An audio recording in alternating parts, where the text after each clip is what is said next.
We as women, we think that we're so in tune with our bodies that it's like, hey, I know when I'm pushing my limit. I know when I need to reset and digress. But this was the first time ever in my life that I didn't recognize the signs that something was horribly wrong. So it scared me. It made me rethink life.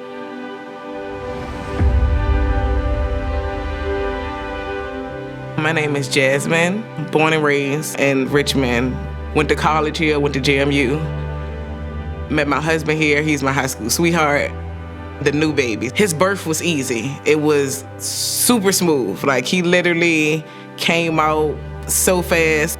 I was so happy. First couple of weeks, I felt fine, but my feet kept swelling. And I just thought it was like, postpartum issues. After that, it was like, okay, something may not be right. Because the next day I had like pain in my chest. So I called my doctor and she was like, yeah, it doesn't sound like you pulled the muscle because you said it's radiating down your left arm. It sounds more cardiac. And she was like, get up right now or I'm going to call the ambulance. And I was like, Lord, she's being so dramatic, so dramatic. Got a CAT scan, I got an EKG, I got an X-ray. So the doctor comes back and I'm like, can I leave? Can I go? He was like, you're having a heart attack. And I'm like, immediately I start crying. And he was like, you've been having it for a couple days. How come I didn't know that this was a heart attack? The main question I asked, like, so what if I didn't come in here today? He was like, you were gonna die. Like, later on this afternoon, you would have died. We need to insert a balloon through your groin into your chest, and this balloon is gonna function as if your heart was gonna function.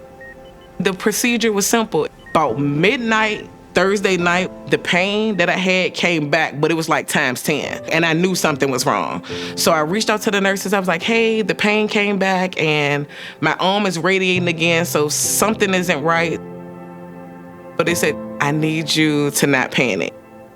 You're having another heart attack.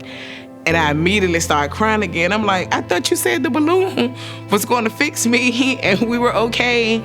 And he was like, you're having heart failure too. He was like, we need to take you to the OR and we need to do a double bypass surgery. And I was like, is that open heart surgery? And he was like, yes. And I was like, can I call my husband? He was like, no, we've already called him. He already gave us the approval. We just need your confirmation. But it was the medical disclosure that really had me scared. It was 4 o'clock in the morning, so my kids were asleep. And I think that was the most scariest thing for me, because if I didn't come back, I didn't even get to talk to my kids. I didn't even get to tell my husband I love him again.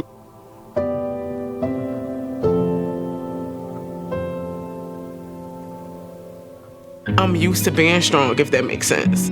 I'm a mom. I still ask myself, why did I make it? Like, why am I here? What is my new purpose? Everything that once was normal to me and came natural was completely brand new. So I couldn't lift my baby up. I feel like I was, failing as a mom because I couldn't do my normal motherly duties. I feel like hopeless and helpless because I'm used to taking care of people. So this is the first time in my life I had to rely on others.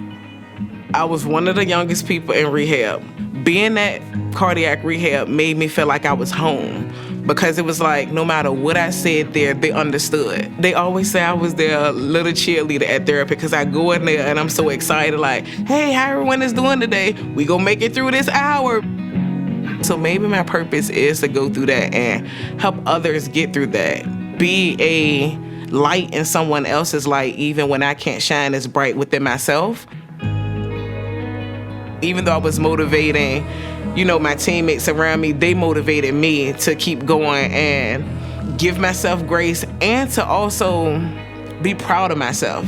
They taught me how to be proud of the small things and to celebrate those things. I'm so grateful and so thankful to even be a part of this association. A lot of this is me trying to figure out my purpose. You will reaffirm what my purpose is, because I didn't know that going through this, that I would be in a position that my story would actually affect other people. I knew my purpose was to be a mom. I always wanted to be a mom. Purpose.